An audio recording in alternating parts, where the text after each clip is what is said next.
Jesus proclaimed that if you had faith the size of a mustard seed, nothing would be impossible for you.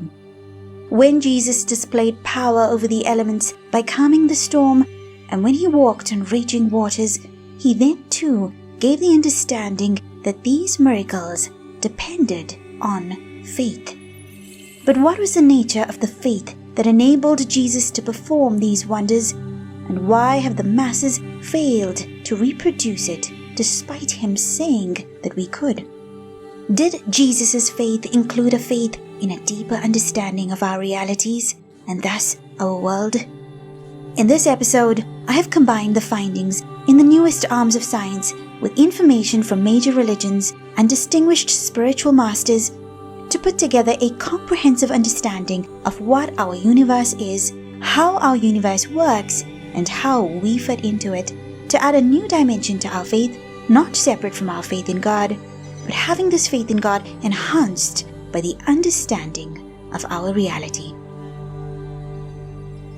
Hinduism teaches us that before creation, all there was God, one formless God as spirit.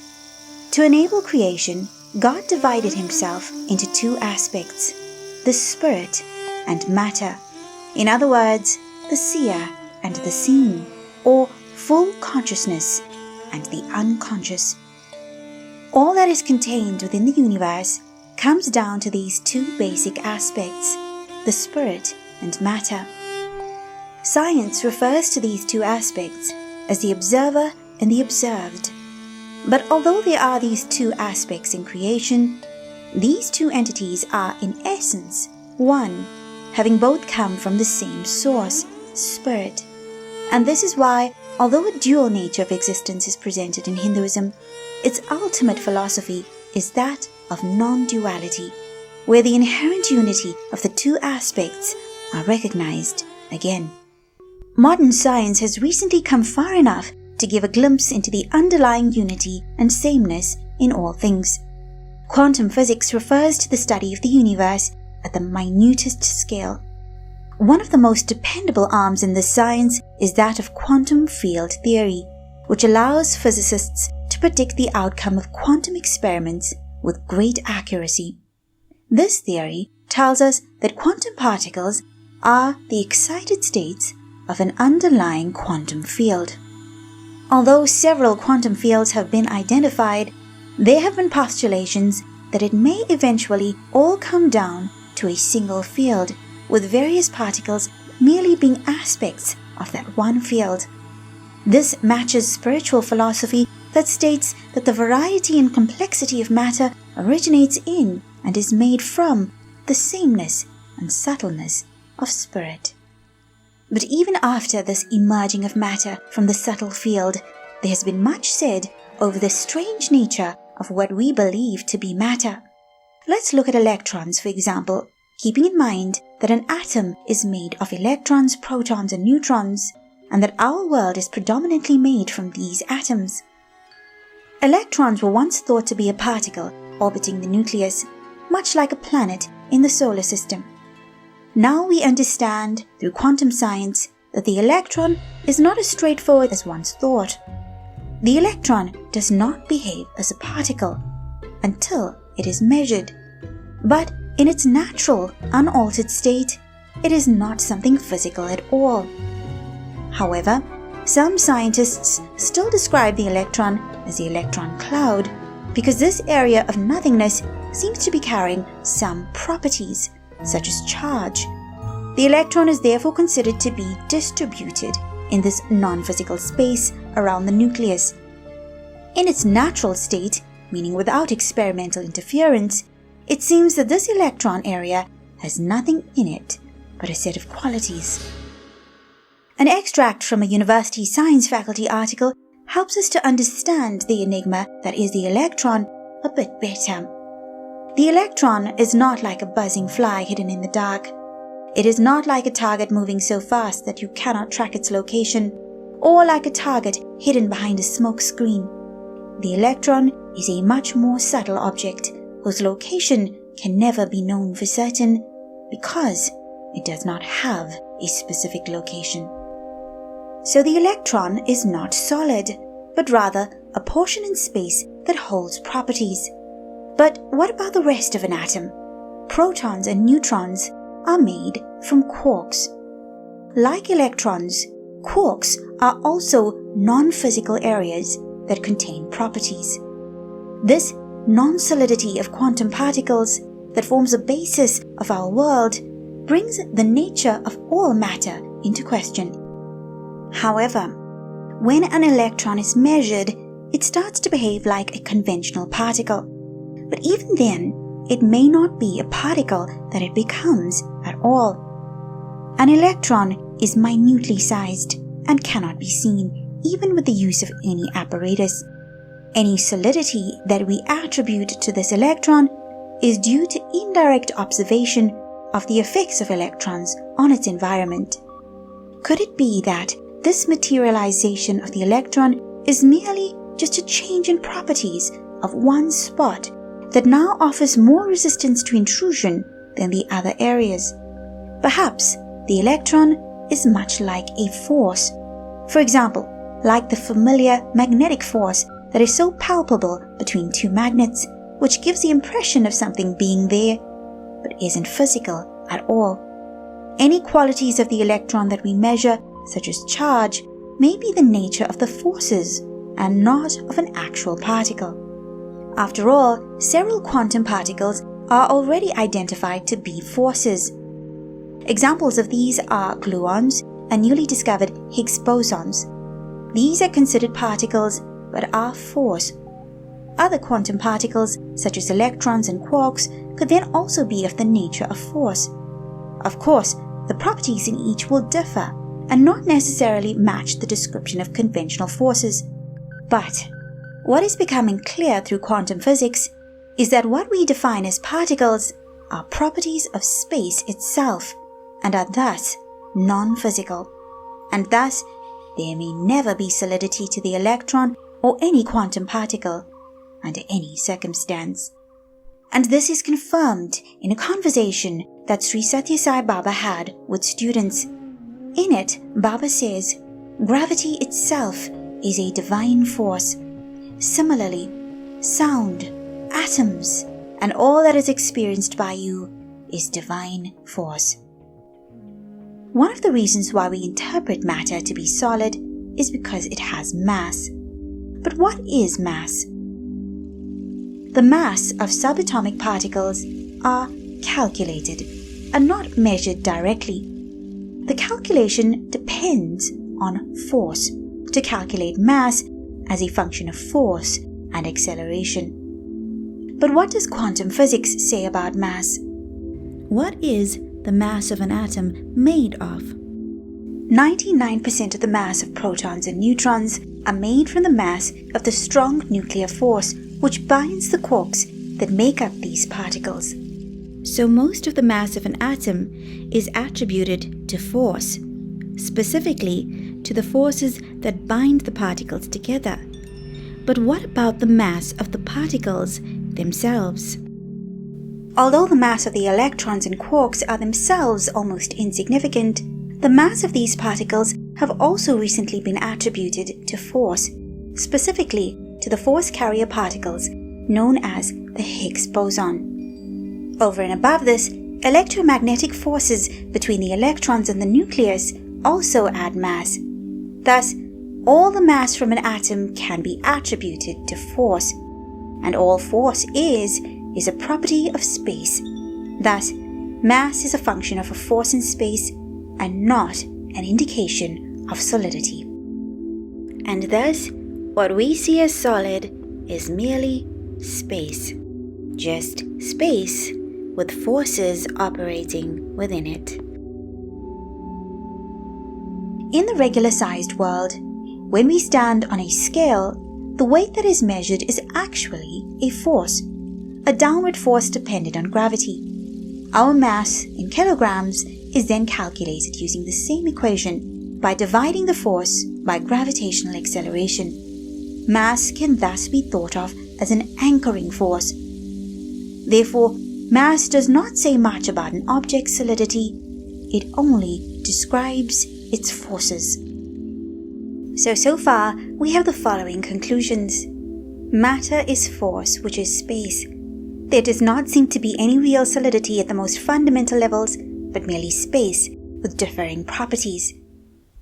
Now, let us add time to our discussion. In Einstein's theory of general relativity, time is considered to be a property of space. We generally see space as containing 3 dimensions, but Einstein considered time to be its 4th dimension. Time is dependent on space. Without objects in space, there will be no such thing as time.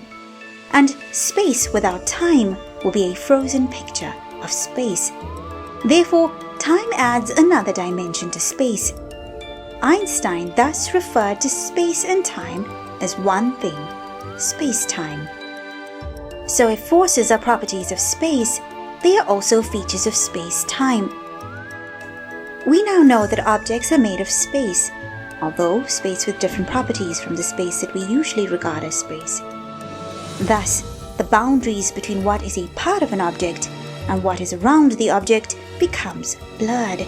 We could and should entertain the perspective that each object itself is extending beyond the bounds of what is considered to be an object. Just like an object's gravity is a part of it and yet extends beyond its boundaries, so too are other forces and powers of an object, known and unknown, extending beyond the bounds of the objects themselves. This is likely the reality of each object, including the reality of our own bodies. One proof of this is the aura of human beings, which extends beyond the body. This is recorded visually by the method called Kirlian photography. Our bodies, which are a thing of force and other such subtle properties, do not stop where we think it does. And this is perhaps why we have subtle sensory perception that seems to extend beyond the body, prominent in some persons more than others. For example, when we can sense that a call or message is coming through before it comes, or when we dream of the future exactly as it happens.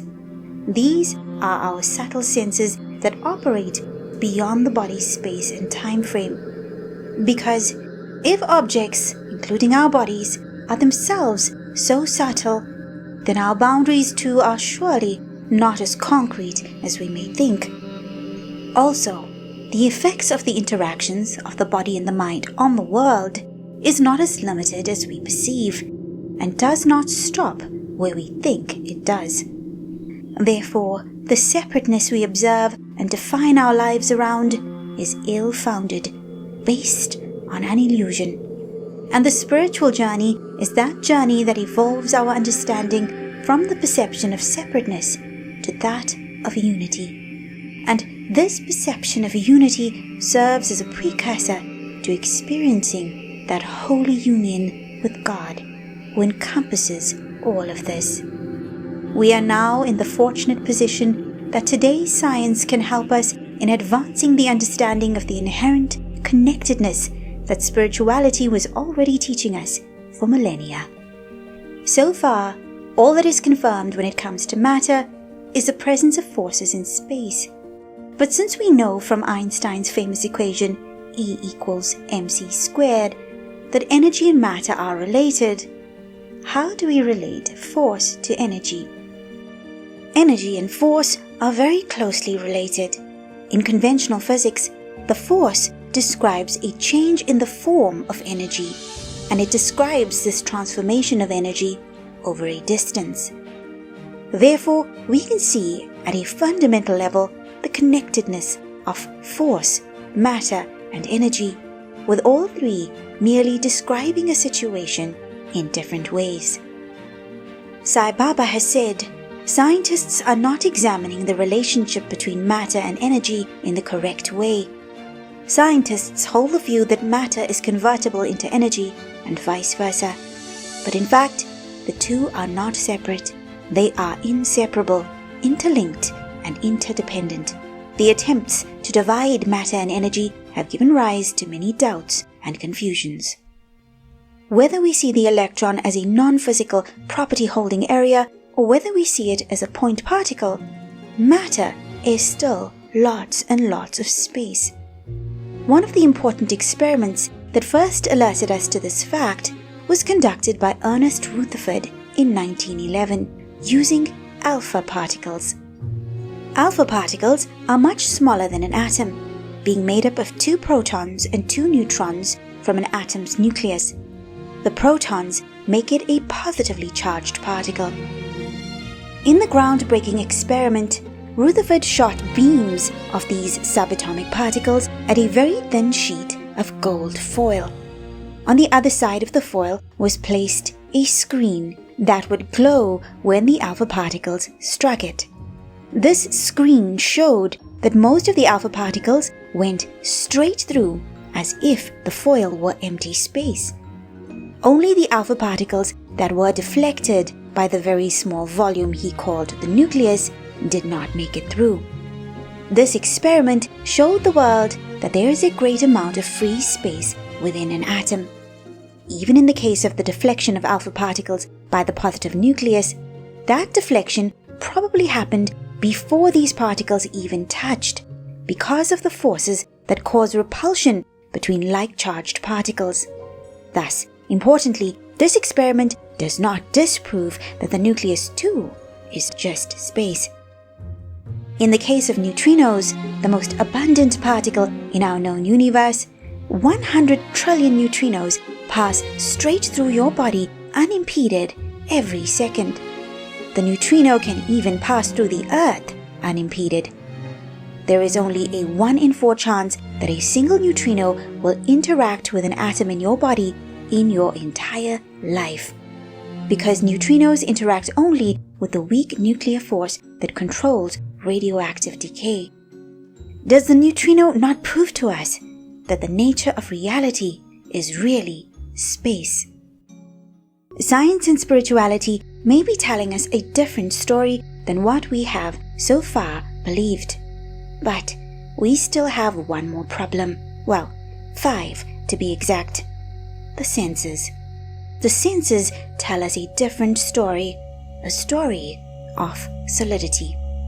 So let us analyze what it is we see and feel. Science tells us that the sense of touch does not indicate to us what we think it does. The solid feel is not due to solidness, but rather it is due to forces acting in the space between quantum particles. The electromagnetic force between charged particles is the main fundamental force that creates the experience of solidity. Picture that electrons push each other away, as do 2 like poles of a magnet.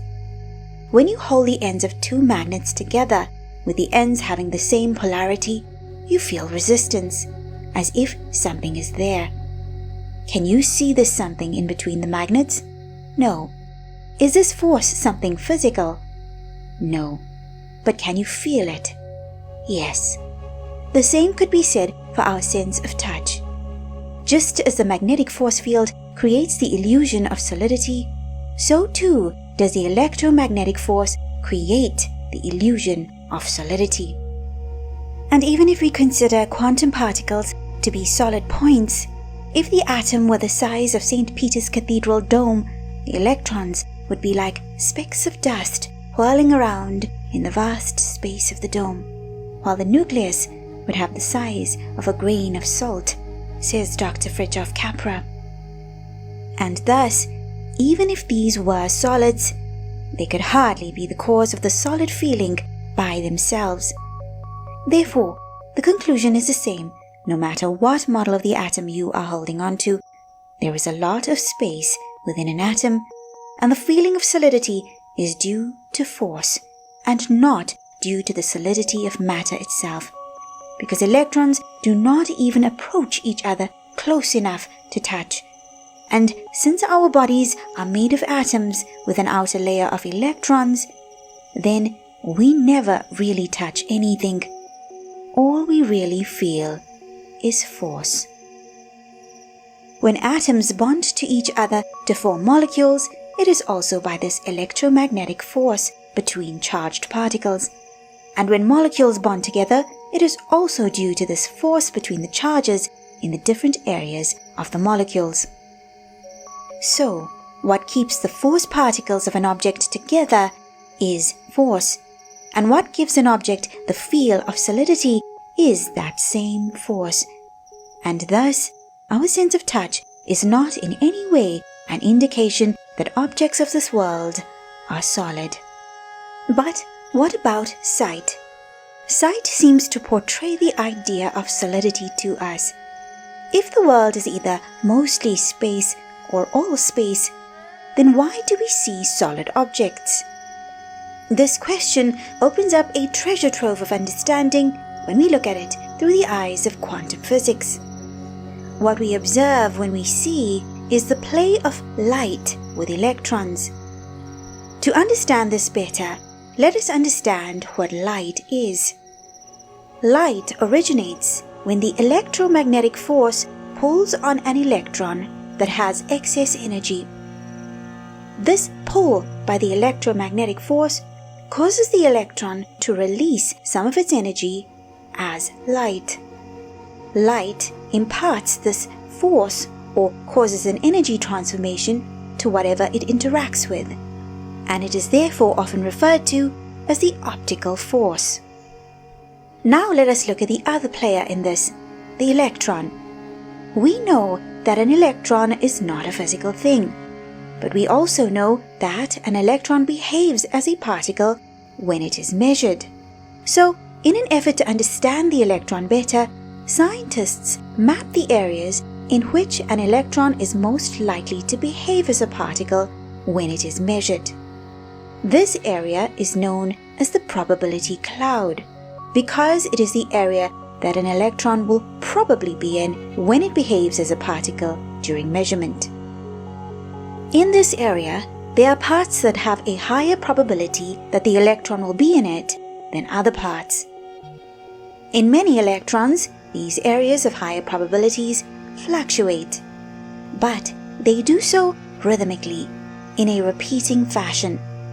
From this rhythm of change of probabilities, we derive mathematical frequencies of an electron's change in properties. A single electron can have several such frequencies depending on how complex the changes in property patterns are. Light, too, has frequencies. When a frequency of light matches the frequency of an electron's changing properties, then the light and electrons interact, or dance, so to speak. This is much like the resonance we observe between sound and matter. For example, when the frequency of a sound is the same as the natural frequency of a guitar string, the guitar string will begin to vibrate at a higher amplitude and produce a sound without it being plucked. Similar to this, light interacts with matching frequencies of an electron, and this play or dance causes an absorption and reflection of that light, which then reaches our eyes. This dance between light and electrons reminds one of the dance of creation, depicted by the dancing cosmic consciousness of Hinduism, symbolized as the Nataraja, the dancing Shiva. What we see when we see is this dance of light with electrons. And if the light frequencies do not match the electron frequencies in an atom, such as what occurs in the atoms of nitrogen in our air, then the light passes straight through, and the atom appears transparent. What we can take from all of this is that what we are really seeing is evidence of force interacting with the change in properties of force, and thus no evidence of any solidity. And although we are perceiving solid by touch and sight, the truth of it is that of subtle properties of space. If we were to see this world as it really is, then that would make navigating it quite difficult. All we would likely see is nothing, even though there are forces present that can stop the body with a bang if we were to walk into it. So the brain had to adapt in order to make this world navigable and enable survival for the body in the world. But this adaptation should not convince us that all is as we see it. Like this, The senses of smell, hearing, and taste are also the interpretation by the mind of a stimulus that is not necessarily physical to enable survival in the world. Thus, the senses do not give us an accurate understanding of our reality, only an interpretation of it for the sake of creation and life. And this is why we know the senses to be constrained within the range of usefulness to the body. All observations that are unnecessary for basic survival, such as microscopic view, hearing above 20,000 Hz, or seeing in the broad color range that birds can see in, remain undeveloped.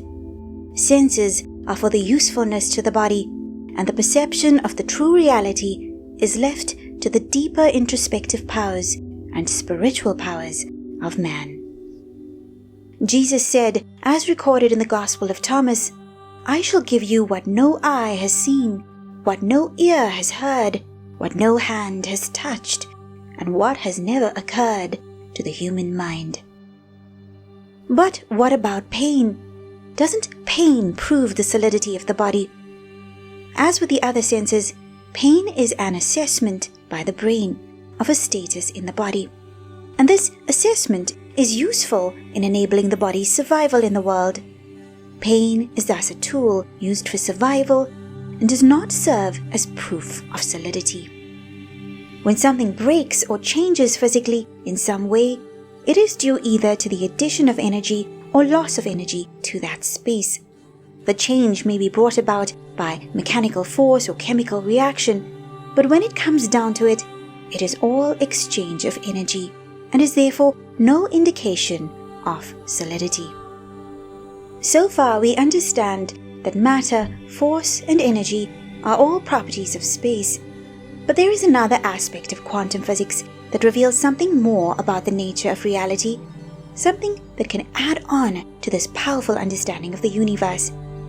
If we analyze the nature of all things in the universe on a quantum level, there is a characteristic that comes forth that scientists have been grappling with. They refer to this as spooky behavior, but what they ought to call it is intelligence. There have been examples of intelligence cropping up in the behavior of the components of the quantum realm. An astonishing example of these is from the three-polarizer paradox experiment. Polarized lenses are what is used to make sunglasses to block some light. To understand this experiment, take note that light travels in waves. In the experiment, a polarized lens allows only a specific direction of light waves through by means of slits made in one direction. If you add another lens behind the first, but this one turned to 90 degrees, the second lens will block what light passed through the first lens, since the slits are now in the opposite direction to the light waves that are left. Now this is all as expected. But here is where it gets interesting. If you add another lens between these two lenses, but this time at 45 degrees, light now passes through all three lenses. How can an additional filter allow more light through? It seems that after light of one direction was allowed through the first lens, at the second lens, the light turned 45 degrees to fit through the diagonal slits. It then turned 45 degrees again at the third diagonal slit to allow light to pass through three filters when it didn't pass through two. It seems light can make the decision to turn at least 45 degrees to fit through a gap. How could light assess the situation and make this decision if not through intelligence? Intelligence is also displayed by every force. Forces have to assess complex situations, such as in what direction an object is moving in, at what speed the object is moving, with what charge, and at what size, and all of this for numerous particles in its proximity. And from this, the force decides what action is needed, if any, and takes that action by contracting or expanding itself to increase or decrease the space. This must be intelligence. Mathematicians have had to include infinite amounts of virtual particles, meaning particles that do not exist except in the mathematics, to describe the functions carried out by fundamental forces in its mathematics. These virtual particles seem to be needed to mathematize the intelligence of space. Thus, all variety of forces that make up our reality can be described as one thing: the intelligence of space. Taking this further, consciousness is needed for intelligence to exist, and by definition of many prominent spiritual philosophies, consciousness is the spirit. Thus, we can make the ultimate conclusion that since all is space, space which exhibits intelligence, and intelligence which is a result of consciousness, a consciousness which is spirit, we can conclude that all is constituted of spirit, as was originally stated in the introduction of this episode. From this understanding of the spirit nature of all things is born our perception of the real unity of all forms and concepts.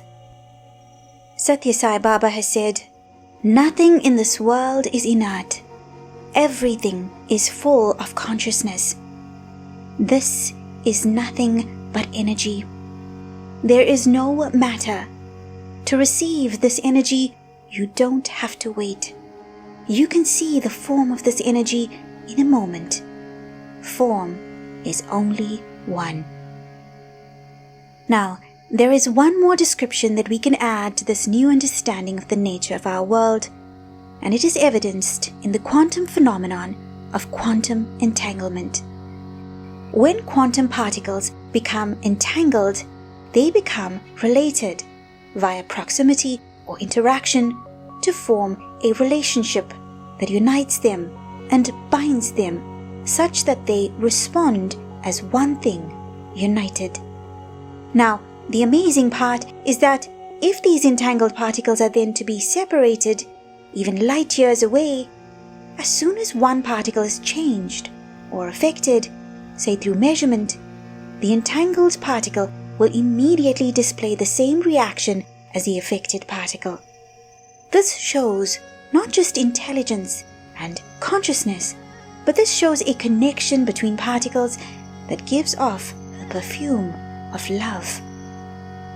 Are quantum particles capable of love, of relationship, of a union that supersedes physical distance?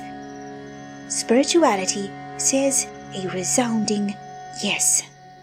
The universe is based upon love, and the consciousness that is born of such love. Now, through this concept of quantum entanglement, we can better understand how our bodies behave and react, where the body responds as a unified system through this love connection that dictates the joint response of quantum particles. An article in the Caltech magazine says the following: in natural settings such as the human body, for example, not 2 but hundreds of molecules or even more become entangled, as they also do in various metals and magnets, making up an interwoven community. The particles act together like a single object, whose identity lies not with the individual components, but in a higher plane. It becomes something larger than itself. Jesus displayed a deep knowledge of the universe's makeup when he gave us love as the most important commandments, because we now see evidence that it is love that is the foundation of life in our universe. This planet and all its life are a result of intelligent reasoning as well as loving coexistence, so that life can exist and thrive. When we observe nature, there are examples of love all around us. The number of things that had to come together in just the right way to be able to support life on this planet is itself many examples of love. But if it is love that supports our existence, why do we observe so much in our universe that is so unloving? We can answer this question after we unpack a few more concepts about our universe. We can see, through logic and reasoning, how all that is comes down to what was there before all was, and that is Spirit, who is itself consciousness and love, the most fundamental building block of the universe, undivided in truth, divided only by our limited perception. Through this understanding, we can come to see, as science has come close to proving, that all is one unified, subtle fabric, and that the variations we see have an underlying unity. And this unity is what is stable and consistent. This unity is what will keep on eternally. The variations will change, as is its nature, but the underlying intelligence will remain conscious, intelligent, and loving always, as the only solid foundation, the rock upon which we should build our house of faith. And this stable and consistent underlying nature of the universe is God.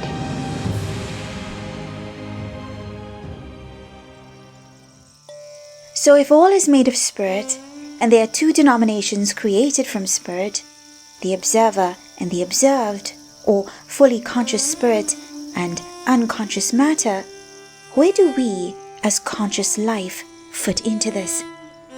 By simple inquiry, we can identify that we are consciously observing, and therefore must be the observer. But the observer is divine, as fully conscious spirit, and yet we do not feel like divinity, nor do we behave in a very godly fashion. It seems that, as conscious life, we are somewhere in between. Is there an allowance for in between, or is this spirit-matter demarcation binary? By observation, we see that there are varying degrees of consciousness apparent within this world, within plants, within animals, and even within the human race. Each human being has the ability to display a demonic nature, an animal nature, a human nature, or a divine nature. By recognizing this, we see that there is an evolutionary process unfolding in the universe, an evolution of consciousness, a movement from being unaware of the spirit nature that is the reality of all to the full awareness of it. And this is our journey and purpose within this world, this evolution with the goal of becoming fully conscious and fully loving, and identifying once again with spirit in its pure and untainted wholeness. But although we have come to this answer, we are not yet complete in our understanding of the universe and how we fit into it, since we have not yet addressed one component of the universe, the mind. Now knowing all is built on the substratum of space, let us look at the different levels of space as per Hindu philosophy, as explained by Sai Baba, to get more insight. There are 3 levels of space in man, of which 2 are inert or unconscious, and the conscious is the 3rd. The first comprises the earth, the solar system, and billions of heavenly phenomena reaching out to stars whose light, though emanated, has not yet reached this globe. The second level subsumes the first and retains it in a miniature form. It comprises the area cognized and imagined by the mind and is therefore named Chitta Akasha, or mental space. Even this area is a dot when compared to the space enfolded by the spirit, named Chid Akasha, or the space of consciousness. The 2 other spaces are but tiny fragments to the seer, the spirit, the Brahman, or God. The human being has this journey towards the bliss that the space of consciousness can offer, as the precious prerogative. The journey does not lead outward, it has to be inward, towards one's own reality. Many of us are already familiar with the spiritual idea that thoughts contribute to creating our reality. Now we gain a better appreciation of how this works. Encompassing the physical space is the mind, or mental space, which is both interpreting and co-creating the physical world that we observe. Underlying even these levels of physical and mental space is the spirit level of space, whose power, love, and intelligence is the essence of all creation. It is only this spirit level of space that is conscious, and thus it is this level of space that we truly belong to as our essence. The mind and the physical world only display consciousness as a result of the reflection from the spirit. Sai Baba has also explained that the spirit is unaffected by the interactions of the world, like the sun, which is unaffected by its reflection on a pot of water. That the physical world is dependent on the mental space also could indicate to us that the universe is dependent on life to exist. But for this to be true, life would then have needed to be present from the beginning of creation. And this ties in with religious beliefs. In Sri Ramana Maharishi's version of the creation story, Sri Ramana tells us that the observer was present from the beginning of creation. He said that the cosmos springs into view simultaneously with the seer. He said that although there are many theories of creation, the various types are merely to appeal to the various types of seekers, but the true seeker can content with Yugapat Srishti, instantaneous creation. Then you may ask, what about all the scientific evidence showing a very drawn-out process of creation, with life only appearing towards the very end? We must understand that if a universe can be created in an instant, then the evidence of a past can be created with it. From the Holy Bible, the Gospel according to John tells us this and more. In the beginning was the Word, and the Word was with God, and the Word was God. My interpretation is, creation began with sound. The sound was the energy of God itself, from which the observer and the observed aspects arose.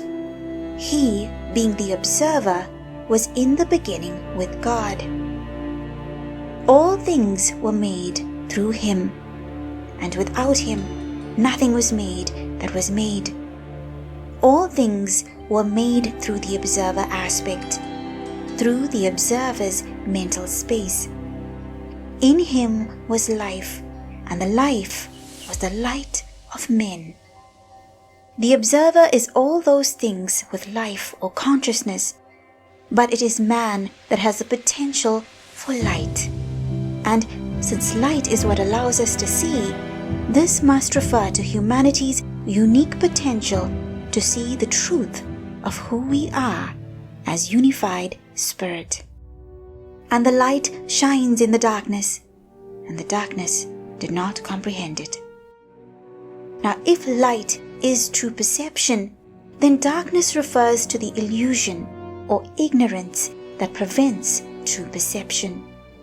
Even when pure spirit has entered the world, through the likes of the great God men and women, the world does not recognize what it sees, and the world does not understand the wisdom that they had imparted.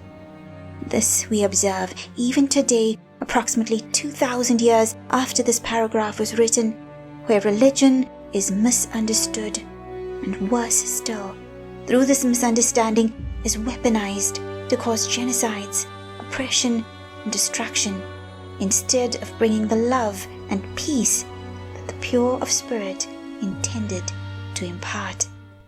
And yet, the true message of religions can still be uncovered, and this message includes an understanding of the value of life, particularly the amazing potential in every human life, with its ability to bear the light of true perception, so that we can, if we so choose, attain to the spirit unity that is our inheritance and true eternal nature. Thus, every human life is a precious possession, having been made in the image of God, a seed of infinite potential. Sai Baba has said, when asked which is the most valuable object, people will answer everywhere, diamond or gold. Of course, these have much value, but who gave such high values to them? The rough, crude diamond is cut and polished by whom? Diamond and gold are only material things. Man has made them precious. But man is really the most valuable thing on earth. Jesus has told us, as recorded in the book of Thomas the Contender, "For he who has not known himself has known nothing, but he who has known himself has at the same time already achieved knowledge about the depth of the all." Within us is the treasure of the essence of the universe, a fragment of spirit in its pure, unaltered, unimpeded form as divinity. This is who we are in our pure state, and what we need to connect back with in order to understand all and perceive it all for what it truly is. But knowing this high state of our true eternal nature, how did we get to be in this state of semi-consciousness, of ignorance, both having confused what the observed world is and mistakenly identified ourselves with this confused understanding of it? Perhaps that answer lies in the story of the fall of man with Adam and Eve. We were once set in paradise, but the senses inform the observer that he is imprisoned in the cage of limited sensory perceptions that is the body, and therefore that he is the body. We now know that the senses which evaluate and experience the 5 elements of the universe are severely limited and do not reflect the truth of the reality of the universe. This illusory reality presented to the observer through the senses drew the observer in and cemented false beliefs in what creation was about. This illusion is referred to as the veil of illusion, or Maya in Hinduism. This led to the belief of our separateness, as it seemed that the world and all those within it were separate from oneself, and not one continuation of spirit as it is in truth. And this caused us to feel shame in our nakedness as a result of this body identification and belief in separateness. Thus, by believing that the observed world is what the senses tell you it is, we become deluded. Whereas, in contrast, by awareness of the spirit reality of all, we become released from the delusion and freed back into paradise. We become awakened to our reality of limitlessness by experiencing unity with that spirit that encompasses all. The world takes on attributes different to that of God via the veil of illusion superimposed on it, thus changing not it itself, but the perception of it by the observer. This altered perception is not just a matter of judging incorrectly. It has implications for the creation of the observer's experiences too, because the observer's false beliefs based on the illusory perception go on to create his experiences through the mental space. Now this explains why we experience that which is unloving in a world that is supposed to be composed of love. Our false beliefs, founded on the illusion, creates our bad experiences. The false perception of separation, or in other words, ego, would breed feelings of inferiority or superiority, would breed competition and conflict, greed and war, and all these would, in turn, breed unfriendly consequences between people and even as observed in natural phenomena. And since the false beliefs of separation that cause these are as a result of the illusion, the root cause of the bad in the world is thus the illusion itself. Thus, the illusion as presented by the senses is not only the reason that pure spirit has lost identity with itself and why we have forgotten who we are. The illusion of separation is also responsible for all the suffering that we now endure. However, despite the reprogramming the world has caused, God has ways to repurpose the world, even as experienced through the senses. For the person who is making a true effort to attain back to the paradise of our original nature, the world can now help to uncover the truths of our existence, and thus take us back to the awareness of the spirit reality. But to be able to repurpose the world for our spiritual evolution, there is one thing we have to do continuously, and that is, the world has to be seen in juxtaposition with pure spirit, which we know as God. The world has to be seen in juxtaposition with God. A juxtaposition is when two things are placed next to each other such that they permit a comparison with each other. This comparison serves to bring about a better appreciation or understanding of those things. For example, juxtapositions are used in art or language to emphasize certain elements or to highlight a message. The juxtaposition of God with the world works in the same way.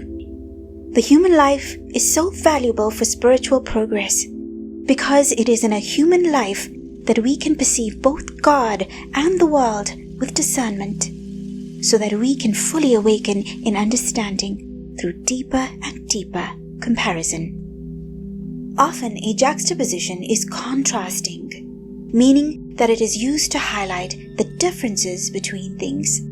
Through viewing the world while using God as our benchmark, we are better able to understand what is a contrast to God in the world, and thus what has to be discarded in order to bring us closer to godliness. This cannot be achieved, though, without a clarity on what godliness is. And through our discussion so far, we understand that God as Spirit is unity, consciousness, and love. These three concepts are benchmarks against which we can assess and weigh the world, and from it, identify faults within ourselves, and progressively evolve ourselves through removing that which contrasts with God. It is by seeing the evil and destructive effects of certain beliefs or ways of thinking that we can be reminded of what God is, by seeing quite clearly and convincingly what He is not. Witnessing the effects of actions in the world allows us to discern what is good and holy, both in this world and beyond.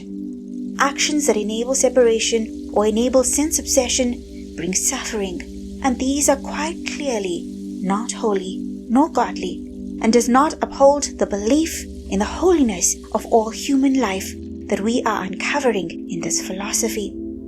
Thus, the contrast between spirit unity and the world is an indispensable tool in humanity's evolution and in our own individual spiritual goals. But it is often the case, as in the Adam and Eve story, that we all too readily become consumed by the world alone and lose sight of spirit and its truths altogether, losing the chance of education through this juxtaposition. This is why the great personalities of human history have warned us against the peril of complete absorption in the world. For it is far easier and more common for the mind to perceive the world through the senses and commit to the ego's separation than to perceive the unseen and ever subtle unity of spirit, which is God. However, great godmen such as Sai Baba have clarified that spirituality does not mean a complete retraction away from the world. Instead, the world and God have to be viewed in tandem for true spiritual progress. Sai Baba has said, "You must realize by constant contemplation that the world is the body of God, and you are the cell in that body. The prosperity of the world is your prosperity. The spiritual aspirant cannot cut himself away from the world and escape in solitude, for the world will follow him into the deepest, darkest cave or the darkest forest. The spiritual aspirant can claim progress only when he has established in himself faith in the oneness of humanity. Therefore, Sai Baba has preached, hands in society, head in the forest, where we serve society in whatever ways we can, while keeping God as our sole aim and inner focus. So, by the contrast of the world with God, we can refine ourselves. But a juxtaposition, as in art, is never really completely dissimilar. There will always be elements connecting the two pieces, perhaps by the style and techniques, or simply by the materials used. This holds true in the juxtaposition between God and the world too. Underlying the apparent differences in variety exists a continuous element of sameness. This sameness that makes up both God and the world is the pure essence of all that is. This sameness exists even in those persons that are not displaying godly qualities right now. For deep under the illusory layers of each individual lies the spirit that joins us all together as one person. Ultimately, it is the understanding of this oneness of all things that drives us home to eternity. This is a much deeper view of our realities, one that gives birth to love and thus peace. The spiritual journey thus cannot be separated from the world, for it is in the world that we must perceive the world for what it really is. In the Gospel of Thomas, Jesus' disciple asked him, "When will the kingdom come?" Jesus said, "It will not come by watching for it. It will not be said, 'Look here' or 'Look there.' Rather, the Father's kingdom is spread out upon the earth, and people don't see it." In another quote, Jesus said, "Know what is in front of your face, and what is hidden from you will be disclosed to you. For there is nothing hidden that will not be revealed." When you see beyond the illusion to the Spirit, then you are in the kingdom of God, a divine perspective. The world then becomes your very self. This is the positive and godly worldview, where all is revered and adored as spirit. But we know that there are many blocks to experiencing the kind of unconditional love that is required for entry into this hallowed kingdom. Many of these blocks are related to our own beliefs of prejudice and intolerance towards others, or our unforgiveness in witnessing the cruel, prejudiced or selfish behavior that we often view in people of the world.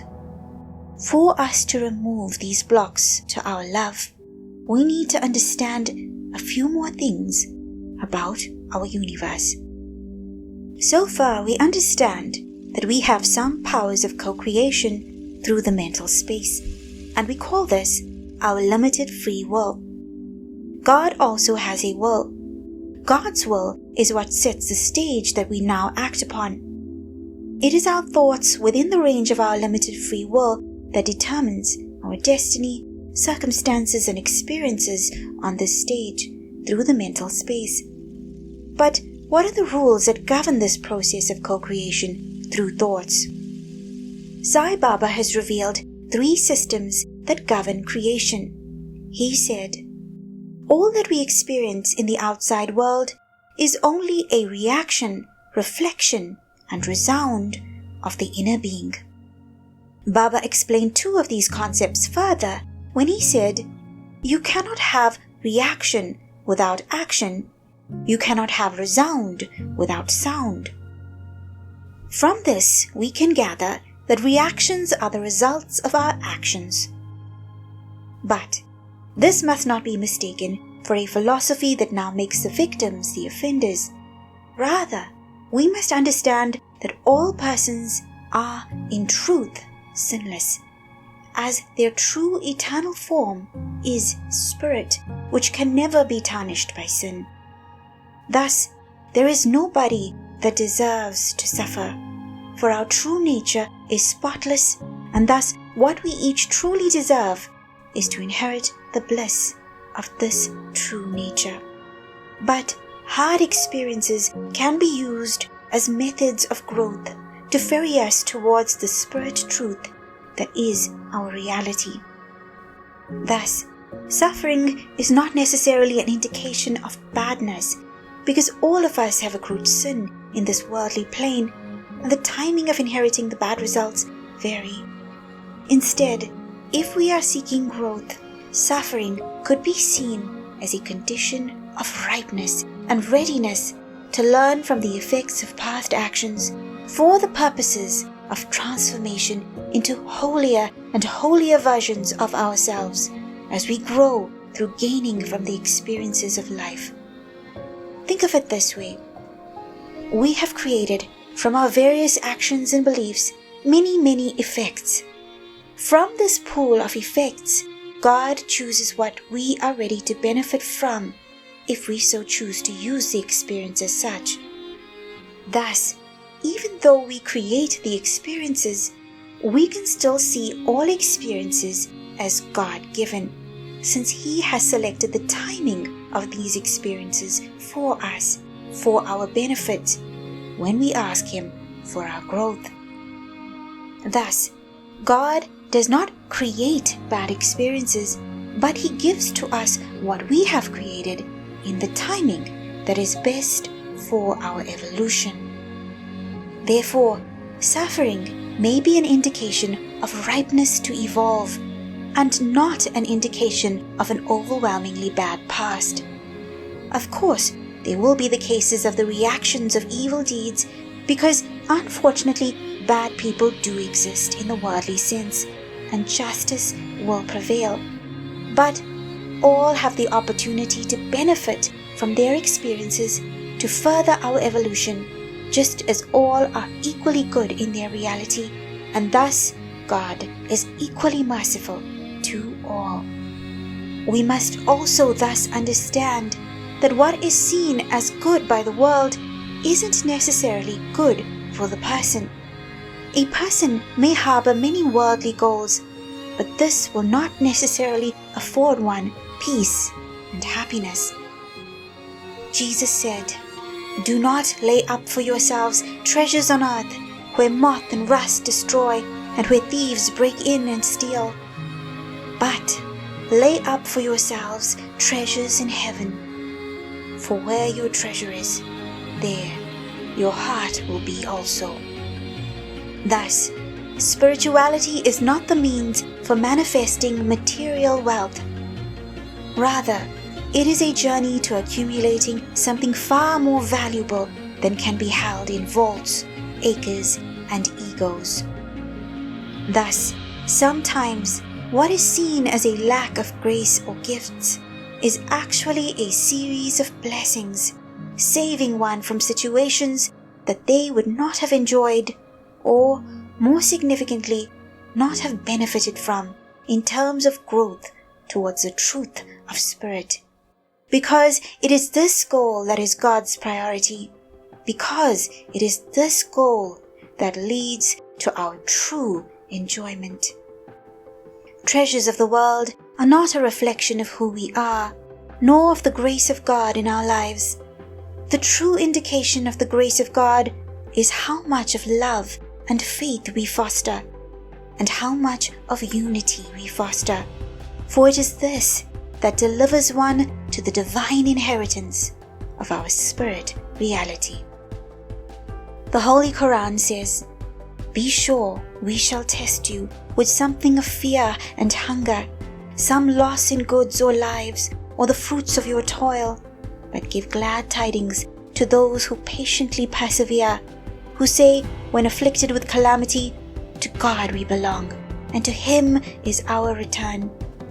They are those on whom descend blessings from God and mercy, and they are the ones that receive guidance.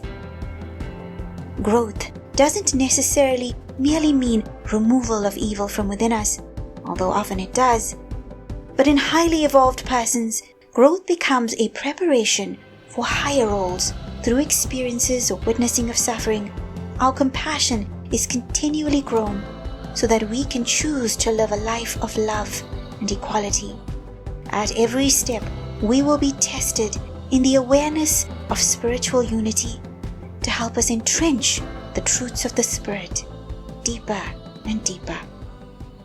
The cause and effect process of creation is not a means to lay blame on anyone's shoulders for these many reasons, but also for the reason that whatever we have created that is bad, we have created from the perspective of illusion, and thus no one is responsible for the mess in the world besides this phenomenon of illusion itself.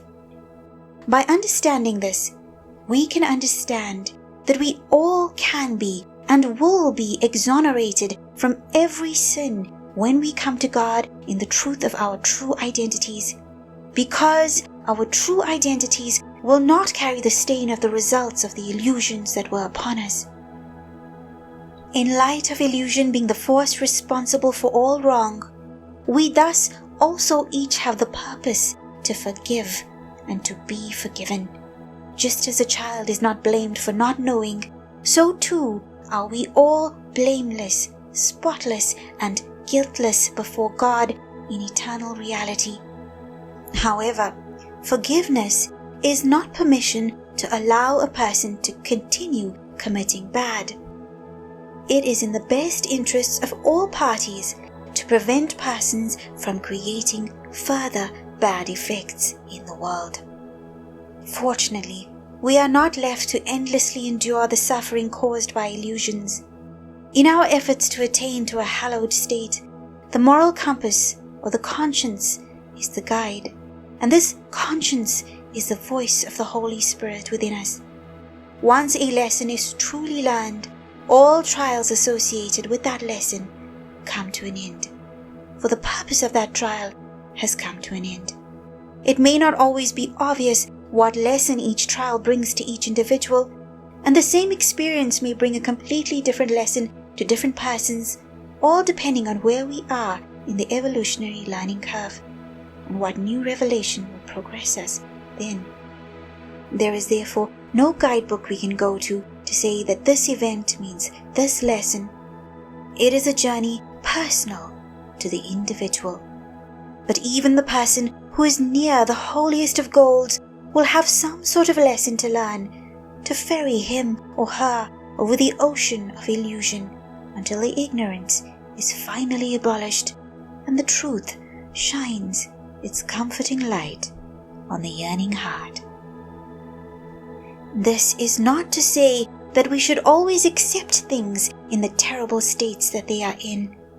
Although suffering enables growth in this life, it is the goal of spirituality to end all suffering and to reinstate the perfect peace that is the inheritance of man. It is thus our duty to create a better world in whatever ways possible and to enable the dignity, peace, and comfort of all persons in whatever ways we are able to. It is our duty to ourselves to keep overcoming each personal trial by imbibing the messages hidden into each of them, so that we may progress and progress as readily as we can. And it is our duty to seek guidance from God, who prompts our conscience when the lessons we need to learn are not forthcoming. And it is our utmost duty and obligation to our true selves to seek the truth, foster the truth, and live by the truth at all times. And this truth is our unity with all in spirit, which is God. That it is not only action-reaction that dictates our experiences, there is also reflection and resound. Resound seems to do with the creative influence of sound, We have heard how everything down to quantum level has frequency. Many ancient religions and cultures record sound being involved in the formation of the universe. Religions also believe that sound can be used within creation to modify, progress, and uplift, as is practiced in Hinduism's use of Vedic mantras, which are repeated in very specific ways, emphasizing that they are vibratory sounds and not merely words. The Muslims and Buddhists, too, have displayed an understanding of the purifying aspect of sound by praying with the use of sound with purposeful dedication. It is not difficult to imagine that sound, by resonance, can affect the inherent rhythms or frequencies of our world by either cancelling them out or adding to their potency, depending on the synchronicity of their frequencies. Thus, carefully chosen holy sounds can be a tool in our progressive journeys. It is not clear what Baba is referring to when he speaks of the creative mechanism of reflection, but since to reflect means to think, this may be referring to the power of our focus. Sai Baba has said, "Your own power of contemplation assumes the form of divine power." He has also said, "Yat bhavam tat bhavati." As you think, so you become. This is why our focus on God as Spirit is so significant in returning to our spirit nature. Here, the intensity of feeling, or bhava in Sanskrit, is what dictates the power of the creation of the thought, and thus correct feeling and correct focus are the currencies for realizing this highest outcome of human life, the outcome of attaining union with the divine that encompasses all. To fulfill our highest potential as pure spirit, it makes sense that we must imbibe the true properties of the pure spirit that is our highest potential, and we have already recognized that these properties are love, consciousness, and unity. Within the setting of the world, these properties often take the forms of compassion and wisdom, uncontaminated by the illusion of separation.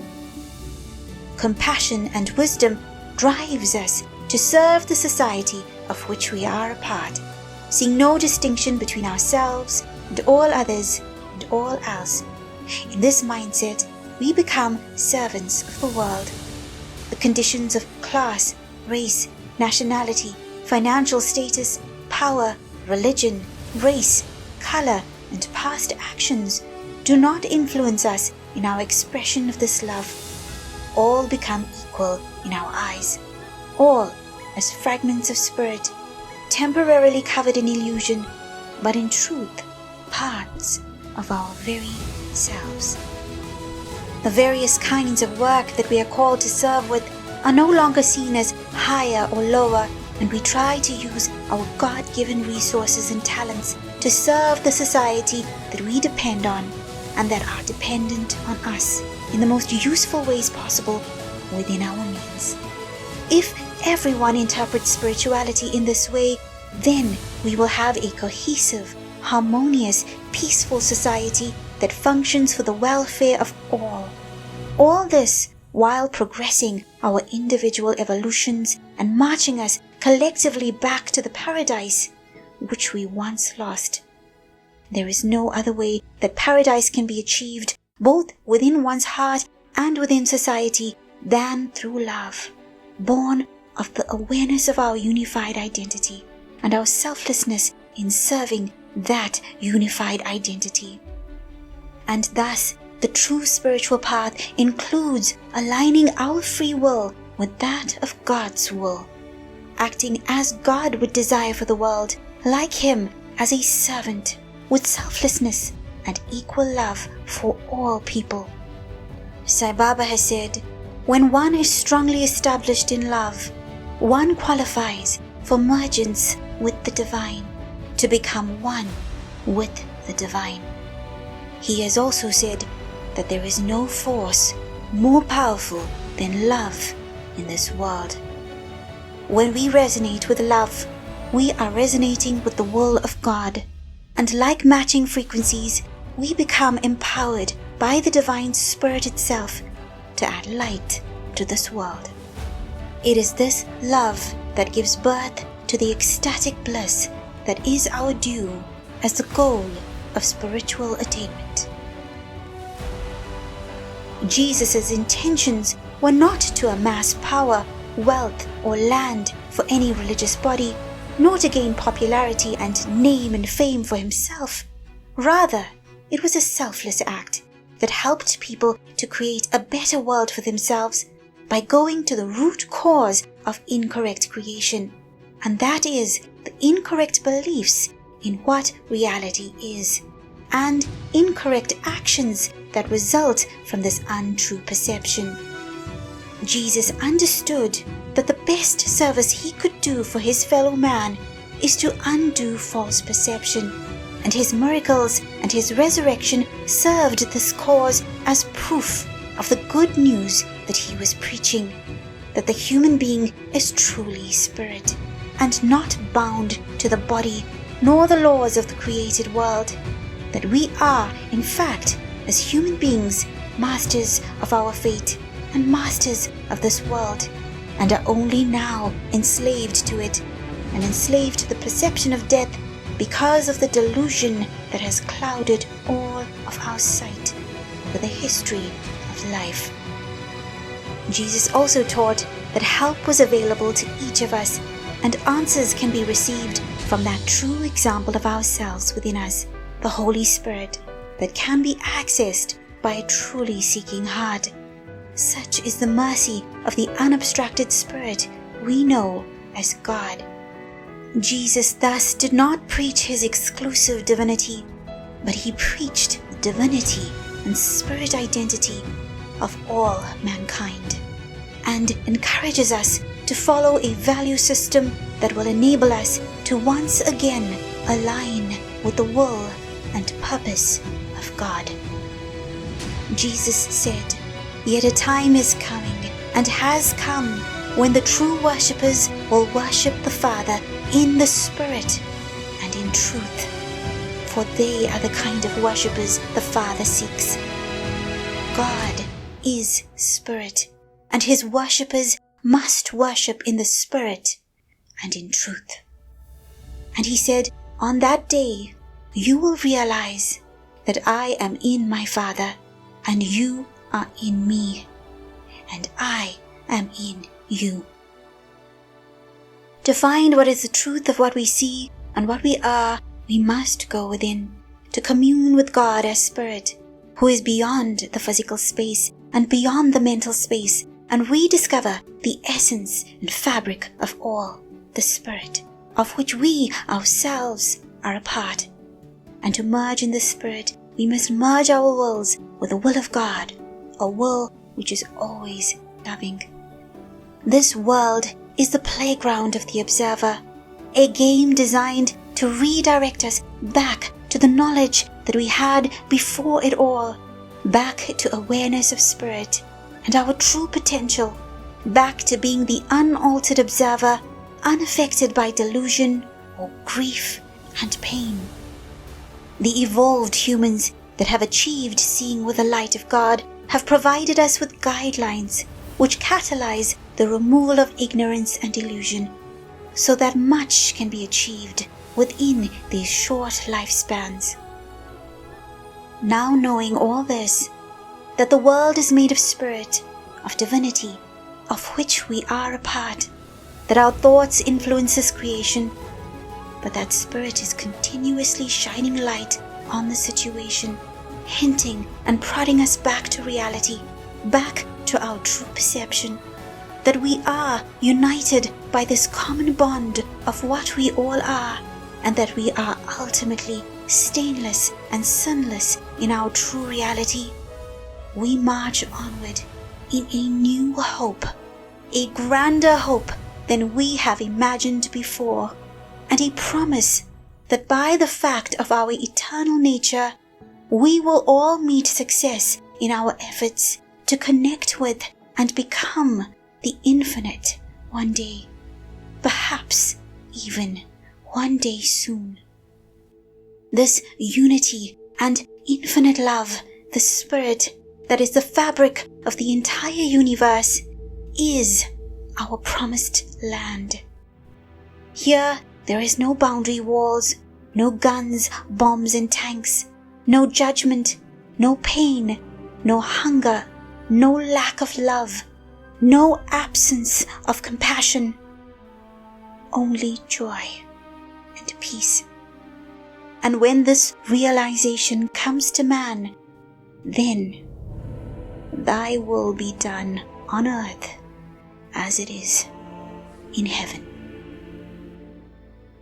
To conclude, the following is an extract from the introduction of the Holy Quran that beautifully sums up much of what I have said today. Glory to God Most High, full of grace and mercy. He created all, including man. To man, He gave a special place in His creation. He honored man to be His agent, and to that end endued him with understanding, purified his affections, and gave him spiritual insight so that man should understand nature, understand himself, and know God through His wondrous signs, and glorify Him in truth, reverence, and unity. For the fulfillment of this great trust, man was further given a will, so that his acts should reflect God's universal will and law, and his mind, freely choosing, should experience the sublime joy of being in harmony with the infinite, and with the great drama of the world around him, and with his own spiritual growth. But, created though he was in the best of molds, man fell from unity when his will was warped, and he chose the crooked path of discord and sorrow and pain, selfishness and degradation, ignorance and hatred. Despair and unbelief poisoned his life, and he saw shapes of evil in the physical, moral, and spiritual world, and in himself. Then did his soul rise against himself, and his self-discord made discord between kith and kin. Men began to fear the strong and oppress the weak, to boast in prosperity and curse in adversity, and to flee each other, pursuing phantoms, for the truth and reality of unity was gone from their minds. When men spread themselves over the earth and became many nations, speaking diverse languages and observing diverse customs and laws, the evils became multiplied as one race or nation became alienated from another. The brotherhood of man was now doubly forgotten, first between individuals and secondly between nations. Arrogance, selfishness, and untruth were sown and reaped in larger fields, and peace, faith, love, and justice were obscured over masses of men, as large tracts of land are starved of sunshine by clouds floating far on high. But God, in His infinite mercy and love, who forgives and guides individuals and nations, and turns to good even what seems to us evil, never forsakes the struggling soul that turns to Him, nor the groups of men and women who join together to obey His will and law, and strengthen each other in unity and truth. And so, this light of eternal unity has shone in all ages and among all nations, through chosen apostles of God, who came as men to dwell among men, to share their joys and sorrows, to suffer for them and with them, and to suffer more than falls to ordinary mortal lot, that so their message and their life might fulfill the eternal and unchanging purpose of the Most High, to lead man to his noblest destiny.